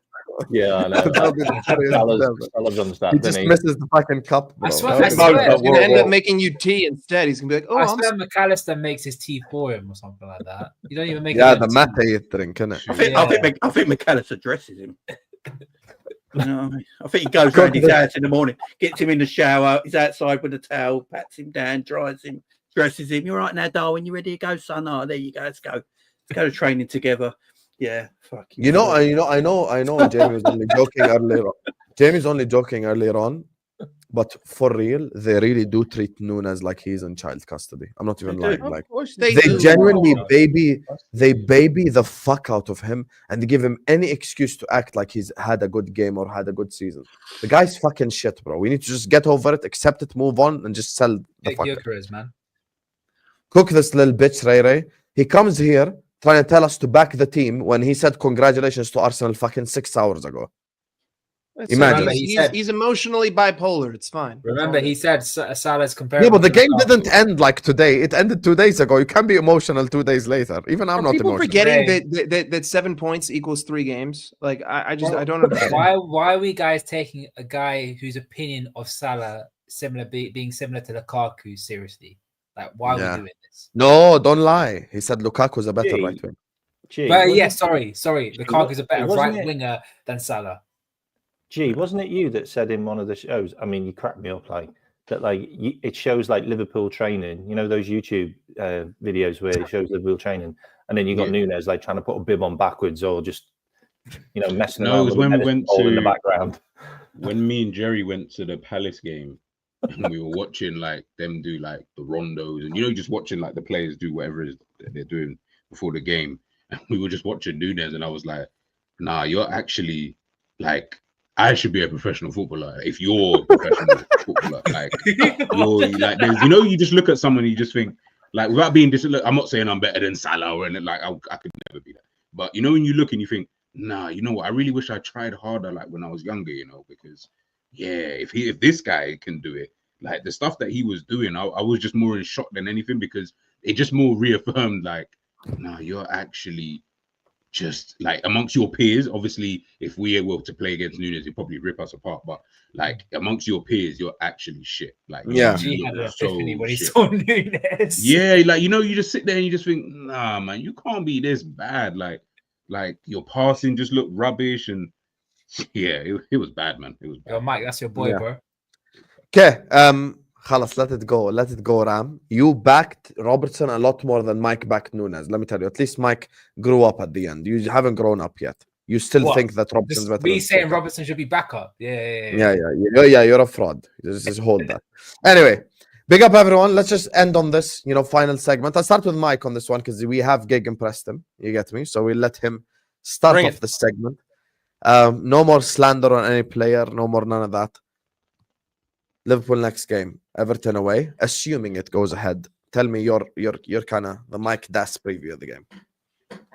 I mean, listen, first and foremost, if it's a hellacious storm and they have to play, I mean, that just adds a completely new element. It doesn't matter how in form you are, weather is weather. If it's insanely windy, if it's insanely rainy, if the conditions are terrible, if it's cold, you kind of have to throw caution to the wind here because either team could sort of take control of the elements per se. I think that Everton are going to come out incredibly aggressive. I think that Sean Dyche will have seen what teams like Southampton, Brighton, Ipswich did to us in first halves and basically say, listen, if we press these guys and we make them really uncomfortable, we can force them to be direct. They haven't been super great direct so far this season. We might be able to get a goal and then all of a sudden we'll sit back and we'll try to defend like, Nottingham Forest did. I think that the key in this game is going to be dealing with the aggressive first 15 minutes, dealing with the overload, deal with the press, and just be patient, right? I think transitionally, they don't scare me nearly as much as a Newcastle, obviously. But it still doesn't change the fact that I'm not going to be playing with my first choice back four. I'm going to probably have Robertson, Van Dijk. I would assume Joe Gomez and Trent Alexander-Arnold. I'm not sure, Joe Gomez or Joel Kwanzaa. I don't know which one he's going to pick. And then obviously Trent at right back. To me, the game is going to be won in the midfield, and the game is going to be won with dealing with their press in the first half. And then, of course, hopefully we create as many opportunities as we did in the second against this team. I mean, we even created in the first half against Newcastle. I know that McAllister hit the post. I've been liking him going further up and standing at the edge of the opponent's That was a box. good shot as well, to be fair. That was a good 100%. I think a lot of it is going to be don't play with emotion. Don't play the occasion, right? Who gives a shit about Goodison Park? It doesn't matter. This team has no history. Like it means nothing. Just drop all of the whole emotional argument thing. Forget that it's Everton. It's just a game that you need to win, and the weather might suck, which means that you're not going to be able to play 50-yard, 60-yard pings from the back line because there's too much wind. But either way, unfortunately, I'm not going to be able to watch the game, so it's on at 4:30 here, and I got to drive early in the morning. But hopefully, we're able to boss the midfield and deal with the aggressive first 15 to 20 minutes. But I think that we should be okay, and as long as we execute and we're able to deal with the emotion that they're going to have at the beginning of the game, I think that we can be more than. What's your record every time you don't watch a Liverpool game? Let's see. Last season, I think for the most part, when I don't watch, we win. To be fair, I ended up we missing. Yeah, I was gonna say we do kind of win a lot. Like, I'm not even talking about draws. I wasn't able to watch the Crystal Palace when a game is at 12:30 in the UK. It's at 4:30 a.m. for me, and sometimes I have to do something really early something really early on Saturday. Like I'm driving to Vegas to go to the UFC fight. I don't want to sleep for 4 hours, watch Liverpool, try to nap, and then go and sit in a chair for 8 hours at T-Mobile Arena. Hopefully it's postponed, but I don't think that we've ever lost or drawn a game that I didn't watch. Crystal Palace is the last one I remember, and we won 1-0. So anyway, sorry, I'm rambling. Go ahead. You have spent 300 fucking million. You went away at Arsenal and you look like the fucking Ipswich. Have some shame and decorum talking about don't bottle this title. It's December, Said. It's December. Man, Your wish fan you- base said you were in a title race 2 years ago because you're 5 points behind Arsenal and you ended up finishing fucking 20 points behind them. Don't talk to me about bottling. You haven't won a league title in 11 years, 12, 13. You haven't won a league title. You haven't won a Champions League in about 18 years, and you paid 90 million for Anthony. Sit this one out, buddy, when it comes to titles. Anyway, guys, last time United won a title, Said was about 13 years old. Regardless, subscribe to Said TV, guys. Have we actually bottled the title? Though? Have we actually been that far ahead at the end? We've never been ahead at the end. We bottled the title once under Klopp, 18-19. That's it. Yeah, you say okay. That's the only one I'd consider a bottle because we fucking drew to Leicester at home and we drew to Everton and we fucking bottled it. The rest of them we didn't bottle. Yeah. Quadruple charge season, by the way, we were 14 points behind Man City. 14 fucking points That would behind be them. the This biggest. That would game, be the biggest turnaround. this game coming up, we just need to take the emotion out of it, because under Jurgen there was just too much. There was too much emotion, and the derby was a real derby. Like it was, it was, what is it, muck and nettles, like derby style. Like we just need to take away the emotion, and I think Slot will do that. Like, Virgil van Dijk needs to get that out of his head. The fact that the goalkeeper with the tiny arms near the end of his career, like he just needs to get that out of his head, and maybe get a set piece winner because we seem to be absolute arse at set pieces now. We need to get that back. But the thing about the wind as well, though, wasn't it really windy against Southampton, and we managed to really deal with that well. Yeah, The weather was horrendous at Southampton. I think 40 mile an hour to 90 mile an hour is a little bit. Yeah, 90 mile an hour, I can't lie to you, the football won't even stay still in the same position. I don't know about this game for being postponed. It's going to be tight. I mean, look, obviously it hits the Welsh coast the worst, the winds, and I think in Liverpool and Manchester it's more of an amber warning, so the winds are not as strong. It all depends. It could die down a little bit by like 8-9 in the morning on more inland. So it all depends. That's when they said they'll make the decision. No, 8 so I think they'll wait until then. Are you going to do a Michael Fish prediction there, Jamie? No, he's a muppet, that man. He cost me a shed.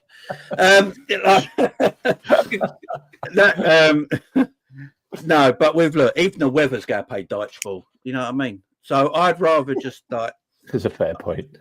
The game won't. I don't think the weather playing at Goodison, the way they're going to play. I'd rather have the game postponed, get everyone rested up, because I don't think a lot of the players are going to play against Girona and Southampton either. So get a big rest. Have we qualified? Have we got 15 points already in the Champions League? Yeah, we only need 1 point. Yeah, we can. Last time on the show, Matt said we qualified already, but we have 3 games left. No, we don't. And we're 2 games away. So if we just draw should means we qualify. It doesn't matter. We're automatically through. But people were saying we qualified already. We haven't, by the way. Not top 8. No Depending on results. No. Yeah, but we get to draw against Girona. We've qualified. By the way, just so everyone knows, that Girona game, I'm fucking playing like the most rotated team in fucking history. Yeah. Like just rotate. Well, it all depends though. If this game's postponed, Slot will go full strength against Girona. Let me check actually. The thing So about we've got this game as well. Everton. The thing about this game as well is we really do need to get at their right back and left back, because they're about 90 years old. Who are they?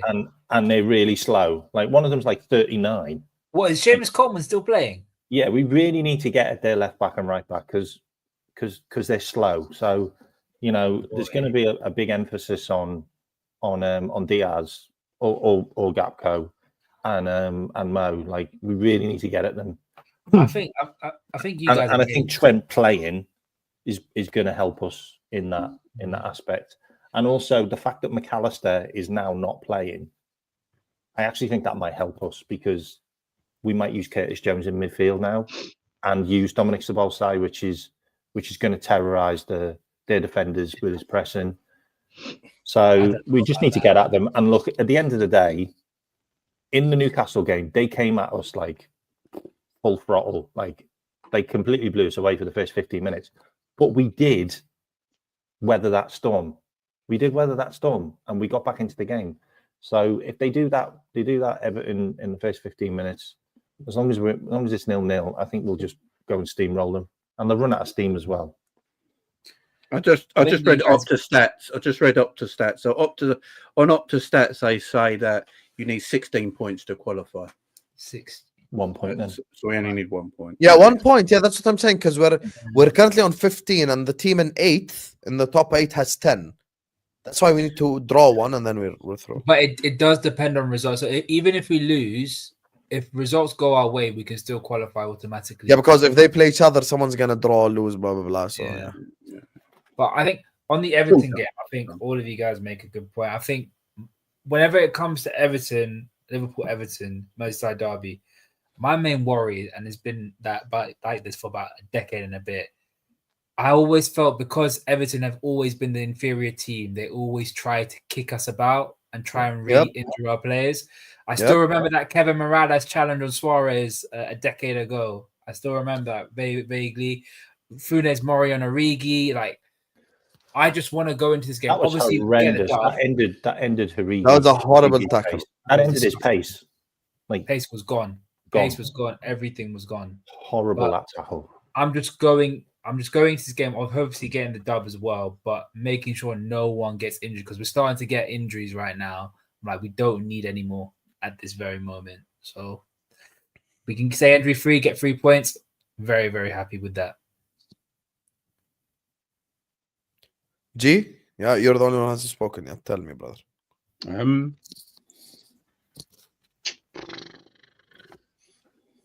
I think we'll draw the game. I can't lie. Damn. Yeah, I think the way that Everton kind of play, I just feel like the way that they play, and it's the last Goodison Park game there. I don't know. Like, I know we need to take I think we can take the emotion out of the game. Slot's really good at doing that, I think, in terms of the way that we play. But I don't know. I just think it's just one of those, like, something in my head just tells me I've just got an itchy feeling like it will just be a draw. That's just how I see it. Like we don't win there often. Do you know what I mean? Like, do you know what I mean? It's not like we go there and we win every single year. We don't. We actually don't. You know, do that. And I think the record from what I saw earlier on today is it's level at Goodison Park. Yeah, 41. 41. Ultimate bragging rights, G. Ultimate bragging rights. This is, yeah. So it would, in my head, you know, like these kind of things, it all points to a draw. You know, we just end it on a draw. That's it, and then we just kind of move forward. But yeah, listen, all I know is that I think we'll score 2 at least, and Mo will have a hand in both. That's what I do know. It has shades. That's the safest bet anyone could have made. Yeah. That's the safest thing I can say about the game. Hey, the way Mo's playing right now, bro, we need him to turn up or we're fucked. I'll be honest with you. Is anyone here going Diaz up top? By the way. Yeah. Diaz up top, right? Who's available? Oh, is it still the same people available? Jota's back in training, but I ain't gonna start him. I'm not starting. Yeah, he's made from Weetabix. There's no one new available. I mean, I think what's name might be on the bench. They might be Chiesa? Chiesa on the bench, yeah. Yeah, but we ain't starting. He just literally came back. I would go, if it was me, I'd go Salah, Diaz, Szoboszlai left wing. Szoboszlai? Not in midfield? I'd go Szoboszlai left wing, yeah. Oh. This game. Okay, let me actually. It's interesting because Jamie brought up Szoboszlai. I'm gonna go around and I just want everyone to just tell me their midfield 3 for this game. Midfield 3, because we agree on front 3. Back 4 probably selects itself. So let's just go midfield 3. Jamie, what's your midfield 3? Endo, Gravenberch, Curtis Jones. Ram? I would have gone Endo, Gravenberch, and Szoboszlai. Okay. Mike? We can't have McAllister. I was probably going to say Curtis Jones, Gravenberch, and Szoboszlai. But okay, I don't know if you play Szoboszlai left wing, but I just don't see Slot doing that. So just go with Jones, Gravenberch, Szoboszlai. We've seen it. I think it'll work. Kmack? Jones, Gravenberch. Maybe not Gravenberch. You know, he does need a rest. No, I think it'll be Jones, Gravenberch, Szoboszlai. Okay. And G? Yeah.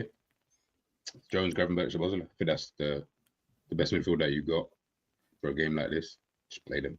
I'm just worried if we play Jones. I'm gonna go for a different midfield. I'm worried about Gravenberch. Like he's You're going to put Harvey in it.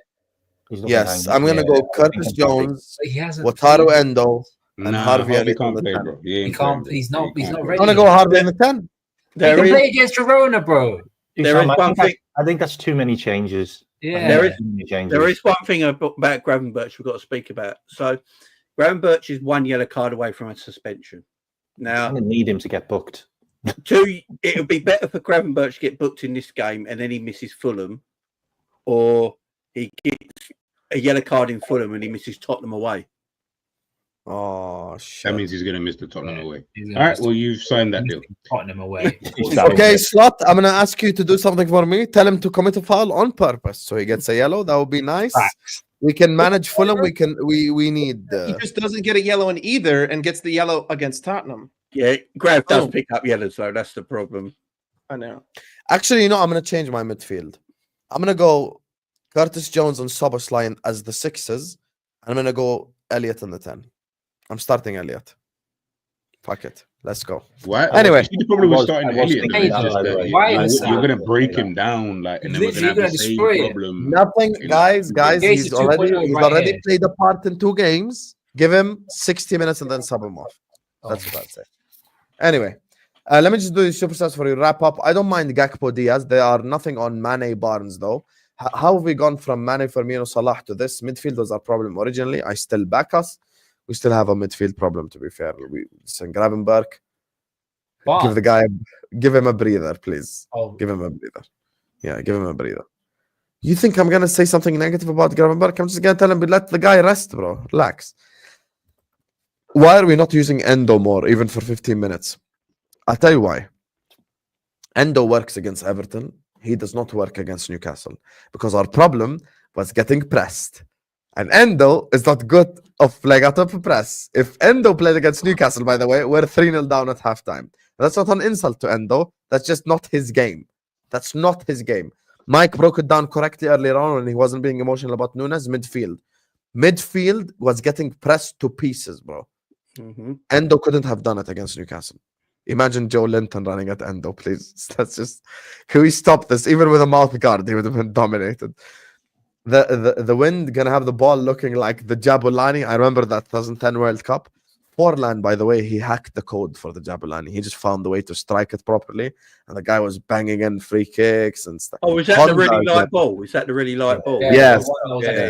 Fly away. Yes. Hendo as well. Not Hendo. Honda, sorry, for the Japanese team. Yeah. Bro, the guy scored. Please go watch Honda's free kick against Denmark after the stream ends. What a fucking free kick. kicks, man. Unbelievable, bro. We need recruitments in January. We can't do it. Big up from Ireland. Big up to the Irish massive watching us. Big up to you, boy. Thank you. Nightmare 1-0 from a set piece. That would fucking suck. Oh, that would definitely suck. You know, I but have a feeling the only way we'll win is by a stinky P roller in the end. Like, you know, against Mane in 2017, where that just little P roller went in front of Mane and we end up scoring. I feel like that's going to happen again, probably for us. Don't care as long as we win. Yeah, I don't care. Oh no, I would happily Really don't take the care. P roller. It will piss them off. listen, 1-0 anyway. I would all take game it. is just win it. Yeah, I agree. Anyway, listen, we're gonna wrap it up here, you guys. Big up to every single one of you guys. Make sure you guys are slapping the like button. Make sure you guys are subscribing to the channel if you're yet to do so. Big up to every single person locked in. Big up to every single person watching us right now. Please go subscribe to Jamie Phillips Football Chats in the description. Go subscribe to the Ram Stand. One day he's gonna upload in the description. Go subscribe to Mike Das LFCs in the description. Go subscribe to Kmack as well as in the description. And go subscribe to G Football Channel. It's also in the description. Big up to Boyd again, says this is for Jamie and Kmack's Pints round. Big up to you, Boyd. Unfortunately, the money will be received by me. It's going So- to him. Yes, but thank you anyway. Big up for the super chat. Look, this stream is gonna take you over to Flawless. He's the only fraud who's gonna be live at this point in time. So just spam Husam Raid in the chat. They have a Man United show. Let's go spam Husam Raid, take them over with the Liverpool audience. You get me? Just to piss them the fuck off. So, actually, no. I have an idea. Stop. Don't spam Husam Raid. Spam this. I want every single one of you guys right now on Sarcasm City TV spamming 7-0 just to piss them the fuck off. Because if it's a Liverpool audience heading over to Man United stream, we have to do this shit right here. So, yes, everyone just go spam 7-0 in Sarcasm City TV's chat. Just stay here and take it over there. Love you all. And see you guys in the watch along, inshallah, if it goes on tomorrow. Up the Reds.